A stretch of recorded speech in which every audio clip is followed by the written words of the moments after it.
Di era sekarang, transportasi sudah menjadi hal yang dalam melakukan mobilitas kita sudah terbiasa melihat dan menggunakan Pemerintah di setiap kota biasanya menyediakan layanan transportasi umum untuk warganya. Namun memang pengelolaannya saja yang berbeda-beda, mulai dari cara kerja, sistem, serta pelayanan yang mungkin memang berbeda-beda. Kami dari kelompok 7 akan menjelaskan mengenai transportasi publik di Jakarta ketika dikelola oleh pemerintah dengan 4 pendekatan, yaitu OPA, NPM, NPS, dan NPG. Setiap pendekatan tentu memiliki metode dan hasil kebijakan yang berbeda-beda.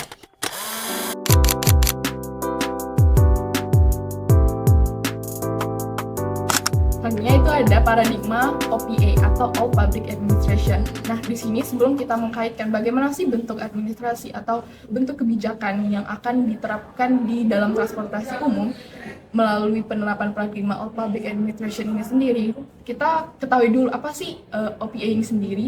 OPA itu merupakan sebuah sistem administrasi yang dimana mereka tuh menekankan adanya bentuk yang hierarkis serta bersifat kaku, dan juga di sini terjadi adanya dikotomi politik dan administrasi gitu.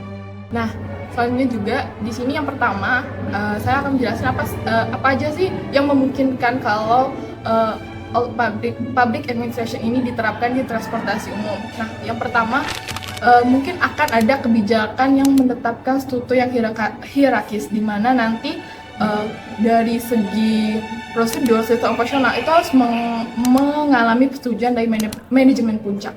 Dan selanjutnya itu juga akan memberikan kebijakan di mana kebijakan tersebut itu akan melakukan sistem operasional yang melalui yang bersifat kaku, di mana baik itu sistem rute, tarif, penilaian kerja itu harus juga mengalami manajemen yang panjang gitu.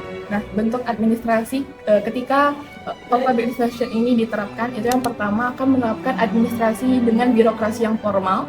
Terus yang kedua akan melakukan penilaian kerja dan pengawasan ketat, di mana hal ini ditujukan karena OPA ini sendiri akan menekankan sisi dokumentasi terhadap organisasi tersebut. Nah, adapun contoh penerapannya ketika adanya pemisahan antara dikotomi politik dan administrasi adalah ketika tarif ditentukan oleh pemerintahan sedangkan pengawasannya dilakukan oleh Dinas Perhubungan.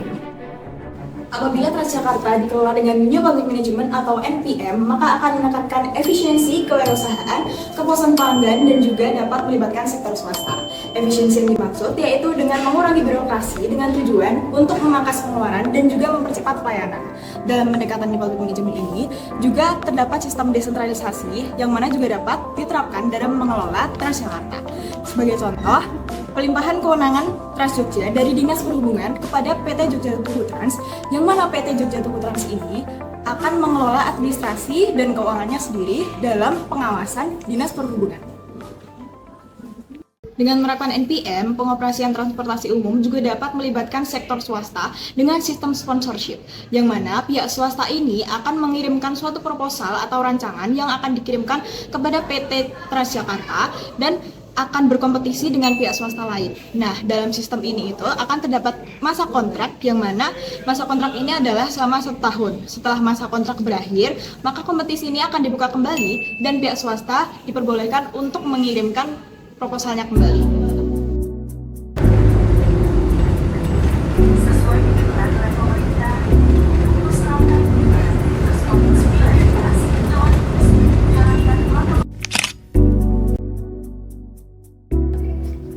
Selain sponsorship, kerjasama yang dapat dilakukan yaitu dengan bekerjasama dengan merchant-merchant pembayaran yang mendukung pembayaran digital seperti OVO, Dana, dan GoPay. Nah, hal ini itu merupakan suatu terobosan dalam era digitalisasi yang sekarang. Nah, hal ini diharapkan dapat memudahkan pelanggan dan juga merupakan suatu upaya untuk memasarkan pelanggan.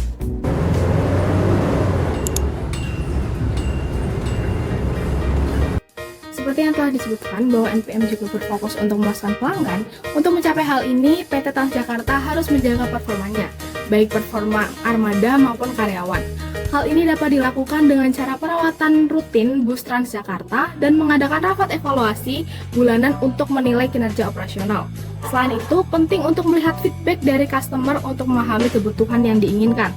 PT Transjakarta juga dapat mengadopsi teknologi untuk meningkatkan performanya, seperti menggunakan GPS di setiap armada untuk mengetahui real time sehingga dapat memastikan armada berjalan sesuai jadwal. Penerapan sistem membership juga merupakan upaya untuk memuaskan pelanggan dengan menggunakan sistem membership yang bersifat opsional dan menggunakan sistem poin.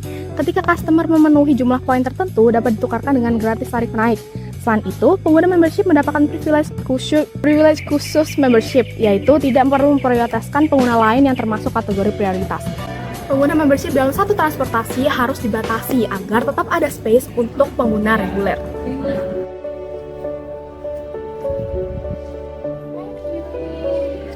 Meninggalkan pembahasan mengenai New Public Management, kita akan membahas lebih lanjut mengenai salah satu paradigma yang merupakan kritik terhadap New Public Management. Nah, di sini itu salah satu paradigmanya dinamakan New Public Services. New Public Services menanamkan bahwa pemerintah diharuskan untuk melayani masyarakat, bukan sebagai perusahaan yang mencari keuntungan. Nah, bagaimana sih pemerintah bisa membuat kebijakan-kebijakan di New Public Services? Nah, New Public Services ini akan mendengarkan, merespon, melayani, memberdayakan, serta bertanggung jawab kepada masyarakat. Dalam pelayanan transportasi umum di New Public Services, kebijakan-kebijakan yang dapat diterapkan adalah yang pertama, subsidi yang dimaksimalkan untuk meningkatkan fasilitas dan kenyamanan masyarakat. Nah, salah satu contoh aktual yang terjadi di Indonesia adalah bagaimana pemerintah Provinsi DKI Jakarta menyalurkan dana APBD tahun 2024 sebanyak 3,90 triliun rupiah untuk subsidi Transjakarta. Kebijakan ini dilakukan untuk meningkatkan kenyamanan masyarakat Jakarta dalam menggunakan fasilitas Transjakarta sebagai sarana komuter masyarakat.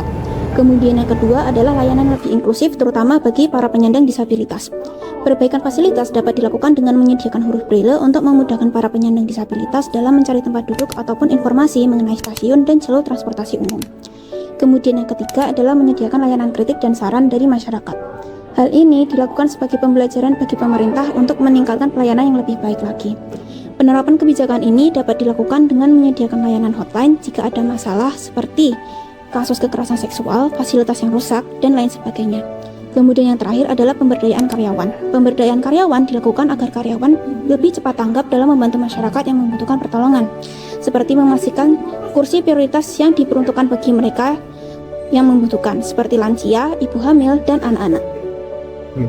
Bentuk administrasi publik yang dapat diterapkan untuk mendukung kebijakan-kebijakan tersebut adalah yang pertama, administrasi yang lebih responsif untuk menjawab kebutuhan masyarakat dan perekrutan sumber daya manusia yang lebih berorientasi kepada pelayanan masyarakat. Hal ini dilakukan untuk terus mendukung pelayanan yang lebih mengutamakan kepentingan masyarakat. Halo. Halo. Yaps, jadi apabila transportasi publik dilakukan secara new public governance oleh pemerintah, maka yang terjadi adalah kolaborasi antara pemerintah, masyarakat, dan juga penyedia transportasi. Hal ini akan membuat adanya konektivitas antara masyarakat dan berbagai stakeholder.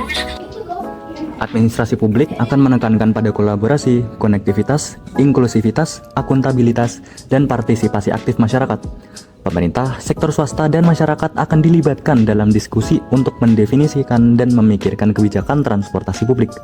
Kebijakan transportasi yang muncul akan diimplementasikan secara kolaboratif lintas sektoral, sehingga peran pemerintah dan pemangku kepentingan terdistribusi secara merata dan bersinergi. Dengan demikian, administrasi publik akan mendapatkan kepercayaan yang lebih baik dari masyarakat.